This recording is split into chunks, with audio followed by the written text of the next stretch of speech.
Дрвената кукла е само тренинг алатка за решавање на борбени проблеми.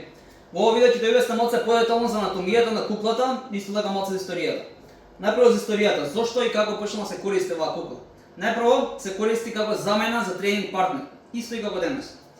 Например, човекот може да се измери, може да нема време да вежба со тебе, но дрвената кукла ти е тука цело време, може да лупаш, може да решаваш проблеми, може да бидеш креативен со нејза, може да изолираш некој движење и цело време да го повторуваш, се да ти стане буквално втора природа и инстинкт.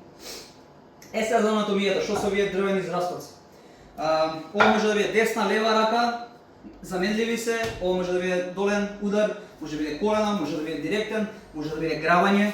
Ова е само ставот на човекот. Значи, ствари, куклата го репрезентира човекот и доста генијално направена справа, токму поради оваа причина. Што токму се случува овде? Например, ако ги нема овие празнини и ако пишеш на куклата, нема само да се мрдаат рацете, туку ги се мрдне цела кукла, ќе да боли повеќе, ќе биде тешко, веќе тоа 55 кг тежи и нема да биде реалистично.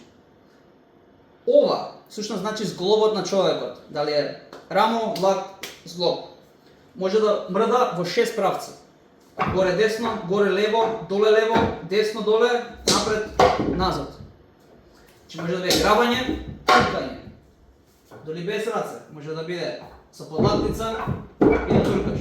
Не кревам и не спуштам, туку влечам и туркам. Друго, во некои движења сакаме константно да имаме константен притисок напред во трупот. Веќе ако имам само контакт и не идам напред, ова ќе падне. Значи јас немам осет и немам контрола што се случува со противникот. Во тој случај треба да имам константен притисок напред за да имам целосна контрола на противникот, да му го земам балансот и да знам и да осеќам што всушност се случува. Во тој момент можам да удрам и си купувам време. Во други ситуации можам да направам нешто, па да го пуштам и тогаш да направам некоја транзиција. Се зависи од ситуацијата, од противникот, од моментот. Така да, тоа е тоа околу дрвената кукла и да, не е за почетници, но може да биде применливо за почетници, со тоа што ќе земеме само едно движење, например, аксо, и да го вежбаш цело време, репетиции, се дорне ти стане инстинкт. Така да, ако сакаш повеќе да научиш за ова, пиши ми во пораки, ќе го закажеме твојот прв бесплатен тренинг и од 3 септември почнуваме со новата сезона. Се гледаме.